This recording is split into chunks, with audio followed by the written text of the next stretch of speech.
de hoy es de Emiliano Álvarez Porte. Emiliano, ¿cómo estás? Buen día. ¿Qué tal? Buenos días, ¿cómo están? ¿Todo bien? Bien, muy bien, gracias por invitarme. Bueno, antes de meternos en la sesión de ayer, en qué venís trabajando y todo lo demás, arrancamos el programa con el incidente de tránsito en Vieites y Colón. Vos estuviste en seguridad, no en tránsito, pero conocés la calle. ¿Qué se puede hacer ahí en Vieites? La verdad y Colón? que vos sabés que no deja de sorprenderme, ¿no? Yo paso habitualmente por ahí, mi mamá vive en Beruti, Colón, y la verdad es cosa de todos los días. A veces no el accidente, pero sí la infracción en ese lugar. Y la verdad que están claras las señales. Ya creo que a esta altura hace falta un cartel luminoso, no sé qué decirte porque no hay algo que vos digas, bueno, acá falta. No. Creo que puedes prestarse a confusión a gente que no es de la ciudad, pero quien es de la ciudad me parece que todo el mundo sabe que ahí no se puede doblar a la izquierda, que tampoco es habitual doblar a la izquierda cuando uno viene en una avenida. Con lo cual me parece que también a veces uno puede decir, bueno, hay mucha gente distraída, pero es un lugar muy transitado, no debería ocurrir esto. La verdad que, aparte fue muy fuerte el accidente. Sí, Ahí sí. pasó un Pero bueno, amigo que lo vio y me comentó lo grave. a ver, uno lo charla ahora, pero porque pasó ahora, pero es algo que ya no sabés qué más hacer. Sí, no, yo te digo, habitualmente paso por ahí y no te digo todos los días, pero sí, cada 2 o 3 días veo uno que dobla para la izquierda, que el que viene de frente le toca bocina, que los que estamos atrás le tocamos bocina, que no tenía que haber hecho eso, pero pasa, Tal cual. pasa. Bueno, Emiliano, ¿en qué vienen trabajando? Bueno, en varias cosas, la verdad que a partir de lo que sucedió el 7 de marzo, la agenda y la vida, la vida prácticamente de todos se ha modificado sustancialmente. Y lamentablemente para muchos vecinos de la ciudad, para mucho peor, para mucho peor. Nosotros sancionamos la semana pasada la emergencia para darle al intendente mayores herramientas y para mitigar un poco el impacto, lo fuerte del impacto de esto, sobre todo en el tejido social y productivo de la ciudad, productivo y comercial. Recién te escuchaba que hablabas de los anuncios del Banco Provincia, la verdad que estamos reclamando que haya una mejora en ese sentido. Y esto hay que decirlo, la verdad, sin tapujo. El Banco de la Provincia de Buenos Aires no está para que su directorio ganen fortuna, para que su planta política tenga privilegio o para que se jubilen antes. El Banco de la Provincia de Buenos Aires está para ayudar precisamente a los bonaerenses. Y la verdad que hoy no tengamos una tasa subsidiada para nuestros comerciantes que están cerrando las puertas, que están dejando familias en la calle, que de repente se perdieron todo lo que tenían, porque esto es literalmente así. Entró el agua, arruinó todos sus muebles, arruinó su mercadería y los dejó sin nada. Y para eso, yo no sé si los directores del banco, si el propio gobernador no alcanzan a tomar dimensión de lo que significa quedarse sin nada. Hay que entrevistarse con ellos. Yo he hablado con muchos, hay que estar un poco, no digo ya empatía, porque no es solo empatía la palabra, pero necesitas nutrirte de la información para tomar las decisiones que hacen falta. Y no es que perdieron las cosas del local o recomponer la mercadería. Después es también tratar de salir a vender. No, por supuesto, hay una cadena de pagos que se rompió, porque también sus proveedores también fueron afectados en muchos casos. Y los que no, tampoco pueden proveerlos de mercadería, primero porque el local está destruido. Y segundo porque ellos se quedaron sin recursos. Cuando se rompe una cadena de pago en un sistema comercial, hay que asistirle inmediatamente y eso lo tiene que subvencionar. Y si tenemos un banco, una banca pública, que se supone que está para estas cosas, bueno, ya debería haberlo asistido. El Banco Nación me dice que son un poco mejores, yo he estado estudiándolos. La verdad que si no tienen un subsidio de 1 año de gracia para establecerse, nosotros en la declaración de emergencia hemos suspendido el pago de la tasa por 180 días, pero si en los 180 días todavía vemos que la recesión continúa, porque esto pareciera que pasó hace mucho tiempo, pasaron 20 días. Pasaron 20 días, la gente todavía está sacando cuenta de todo lo que perdió. Y eso es que estamos hablando de lo material solamente, ¿no? Porque a veces uno se pone a hablar con gente, te dice perdí todo y lo primero que te menciona es que perdió el álbum de la familia, que perdió la computadora con la foto de los hijos. Entonces es mucho más grave esto que solo una cuestión económica. Pero el Estado por lo menos debería resolver la cuestión económica ya con una premura que no se explica. Porque, a ver, el subsidio de Nación de los 200.000 millones de pesos ya debería haberse instrumentado. Ahora nos dicen que el martes nos van a decir cómo se instrumentó. El de la provincia es poco, porque la verdad que ellos mismos nos dicen que hay más de 70.000 afectados, va a llegar a 30 y pico mil personas, bueno, es poco. Y todavía no conocemos cuáles son los parámetros por los cuales se van a otorgar las ayudas. Porque el que perdió todo, perdió todo. A ver, hay algunos que dicen, bueno, pero tiene 2 casas. Sí, pero capaz que perdió todo igual. ¿Qué tiene que ver que tenga 2 casas? Por eso me parece que la universalidad que debería haber tenido la ayuda no la hemos visto todavía. Esperemos que de Nación sí. Y después está el tema de las obras.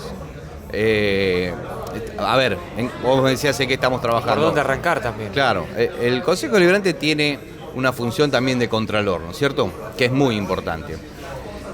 También detrás de una crisis hay que ver una oportunidad, porque van a llegar recursos para hacer las obras que hacen falta en Bahía y hay que controlar a esas obras. Ayer empezamos por el tema de las donaciones. Debíamos aceptar las donaciones, que han sido importantísimas. Todo el país donó, todo el país nos ayudó. Si uno ve el expediente, que ve que han depositado personas lo poco o mucho que tenían de todos los rincones del país, nos han ayudado. Entonces le dijimos, bueno, para aceptar esta donación, primero queremos saber cómo lo va a gastar, señor Intendente, porque no nos puede decir, miren, toda la plata que nos mandaron, acéptenla. Ya le declaramos la emergencia, ya va a poder disponer de las partidas presupuestarias que tiene. Ahora, queremos saber cómo lo va a gastar y en qué lo va a gastar. Ahora, explica el tema de la emergencia, de lo que se trató en aquella sesión, no lo de ayer. Una declaración de emergencia implica, a ver, nosotros, como recuerdan, en diciembre sancionamos un presupuesto. Sí. Ese presupuesto nos dice el intendente cómo va a gastar el recurso, la recaudación mensual que tiene y las distintas formas de ingreso de dinero al municipio, ya sea de la provincia, bueno, nos explica en ese presupuesto cómo lo va a gastar. La declaración de emergencia no es que deja sin efecto el presupuesto, sino que deja de estar sujeto el intendente a esos gastos ya presupuestados y puede disponer de partidas que iba a dedicar a una cosa a otras, en este caso a los efectos de mitigar estas cuestiones. Sí. Entonces, en ese presupuesto, por ejemplo, se estimaba recaudar determinada cantidad de dinero a través de la tasa de seguridad e higiene. Suspendimos el pago de la tasa de seguridad e higiene por 6 meses, bueno, eso no va a estar en el presupuesto. Va a tener que hacerlo de, por ejemplo, los 10.000 millones de pesos que llegaron de Nación, de ahí, que es casi un presupuesto mensual, o casi un 60% de un presupuesto mensual, para mitigar los efectos de la emergencia. Y no necesariamente, la declaración de emergencia implica también más allá de suspender ejecuciones fiscales, de suspender vencimientos, por ejemplo, la patente automotor, varios beneficios. Más allá de eso, también le facilita todo el camino administrativo que debe hacer un gobierno para adquirir insumos, para hacer obras. Le dejamos una, no digo rienda libre, porque después esto está sujeto a control, pero sí deje de lado esa burocracia que tiene el Estado y atienda rápido la emergencia. Que eso por ahí es lo que más se cuestiona, ¿no? Ante una emergencia, ante una necesidad o una urgencia. La burocracia del Estado. Sí, los trámites burocráticos. Sí, la verdad que lo sufrimos y la primera semana, ya que lo vimos patente todos, porque pasó con las donaciones. Lo que pasó con las donaciones te muestra que, primero que ningún Estado municipal, al menos, está preparado para lo que nos pasó. Porque la gente decía, ¿dónde está el municipio? La verdad que el municipio, casi la totalidad de sus agentes también se habían inundado. Los chicos de Defensa Civil tenían agua en la casa y salían a trabajar, lo mismo que muchos personal de tránsito. Entonces, ¿dónde está el municipio? Hay que tomar noción de que la magnitud de la catástrofe que sufrimos fue tal que hasta el primer ministro de Israel o el presidente de Ucrania se solidarizaron con Argentina y con Bahía Blanca, para que tomemos noción de lo que fue esas imágenes en el mundo, que por ahí nosotros acá, no digo que lo naturalizamos, pero lo vimos tan de cerca que nos excedió. Bueno, no podíamos esperar tampoco que el municipio raudamente y de un momento a otro esté organizado para atajar eso. No obstante, creo que salvo los primeros días donde todos salimos a hacer, qué sé yo, por ejemplo, los concejales de la oposición, abrimos un centro logístico, recibimos camiones de donación de referentes políticos, de intendentes de otras localidades y las distribuimos nosotros. Bueno, eso hasta que se organizaron los centros de donación fue un paliativo, pero claramente no estábamos preparados para esto. No estaba preparada ni la ciudad para recibir ese caudal de agua en tan corto plazo, ni el gobierno para enfrentar una catástrofe. Yo creo que aún así, en el plazo, hoy ya está bastante normalizada esa situación, más allá de lo que la gente sigue sufriendo en muchos casos, pero nos dejó varias enseñanzas. Y la primera es precisamente lo que hablábamos. Tenemos que facilitar algunas cuestiones que tienen que ver con la burocracia, y por ahí me parece que viene el tiempo de que la política tome otro protagonismo, digamos. A veces se nos van sesiones discutiendo, no digo chiquiteces, pero cosas que no hacen a la calidad de vida de la gente, sino a problemas de la propia política. Me parece que esto nos tiene que haber servido un poco a todos, para tomar conciencia de que el día a día de la gente no siempre está reflejado en las discusiones que tenemos en el Consejo Deliberante o en el gobierno. ¿Por qué lo decís, Emiliano? No, por muchas situaciones. A veces en el medio de la emergencia había algunos concejales que se peleaban con otros o con funcionarios porque nosotros queremos donar y ustedes no nos dan, y ese tipo de chiquiteces que a veces son propias de las diferencias ideológicas, pero que no era el momento, no es el momento. La verdad, por lo menos lo superamos rápidamente, y yo creo que si hoy en Bahía, y esto también lo hablábamos con el intendente que lo puso en valor, si hoy en Bahía Blanca hay paz social, que no la hubo después de la inundación en La Plata.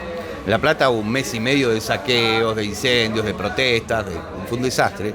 Si hoy en Bahía no tenemos esa situación, creo que también es porque la política ha actuado de una manera por lo menos madura, sin incitar a cuestiones que por ahí uno escuchaba en algunos programas de Nación, decir, están ocultando muertos. En otro decían, no, la gente no le quiere dar nada al municipio porque no se sabe qué hace con las donaciones. Bueno, ese tipo de cosas que no sumaban en nada, me parece que la política local no se prendió. Y me parece que... Y algo que se quiso venir a instalar de afuera. Sí, a porque ver... prácticamente los medios nacionales querían venir a instalar... Sí, yo con los medios nacionales, primero también tengo un poco de agradecimiento, porque creo que si Argentina se volcó a ayudar como ayudó a Bahía Blanca, fue por los medios nacionales. Y las donaciones que llegaron fue por los medios nacionales, y creo que estuvieron una semana mostrando el nivel del desastre que había sido, y eso nos sirvió mucho. Después, esas cuestiones que vos decís, a mí me dolieron mucho, porque la verdad que yo iba a lugares donde estábamos recibiendo donaciones, me encontraba con concejales de la oposición que estaban trabajando, o del oficialismo que estaban trabajando igual que yo, y en ningún momento pasó eso. La verdad que lo que llegaba lo entregábamos lo más rápido que podíamos. Después, mucha gente decía, bueno, ¿por qué no me dan un colchón si ahí tienen colchones? Bueno, hay que establecer un mínimo de orden para distribuir las cosas. Porque a veces ibas a llevar un colchón y ya le habían llevado otros dos. A veces yo me cruzaba la ciudad para llevar cajas de comida, y resulta que ahí, a una cuadra, se había abierto un centro de distribución de comida y esos vecinos podían ir ahí. Bueno, eso que nos pasó nos tiene que por ahí dejar una enseñanza en cuanto a la organización. Por todos lados. Pero yo insisto, nos desbordó a todos, y creo que tomamos noción con el tiempo de la magnitud de lo que nos pasó. Decías el tema de los recursos, o hacia dónde van a ir destinadas las obras, que me imagino que ustedes también están... Sí, ayer aprobamos precisamente un pedido de informe para que el Poder Ejecutivo nos establezca cuáles son las prioridades que le va a dar al dinero que sobre todo el de la donación, porque con la donación hay que tener, con todos los recursos públicos hay que tener cuidado, pero con la donación hay que tener un cuidado especial. Porque ya no son de impuestos. La gente entregó lo que tenía, lo que pudo, lo puso en dinero, lo puso en una cuenta estatal para que se administre. Entonces, le pedimos al intendente el mayor nivel de transparencia posible, y que nos dé una hoja de ruta. Tampoco le decimos específicamente peso por peso dónde lo vamos a poner, pero que nos diga, bueno, el 20% lo voy a dedicar a los clubes, el 30% a las ONG, el 40% al pavimento que se rompió. Que nos diga una hoja de ruta para que podamos ejercer un control más fidedigno de cómo va a ser. Primero, para devolver ese agradecimiento que estamos haciendo a la gente, para devolver un poco, digan, bueno, gracias por lo que nos dieron, acá se está gastando bien. Entonces es una tarea que el Consejo se tiene que comprometer. Entonces ayer no podíamos aceptar esa donación administrativamente sin tener esa hoja de ruta, con lo cual, para poder utilizar ese dinero rápidamente, posiblemente hagamos una sesión anticipada a la semana que viene para recibir ese informe del Ejecutivo, prestar el acuerdo a ese informe y efectivamente aceptar la donación. Esto que les estoy contando, bueno, es algo que terminamos por lo menos de charlar ayer.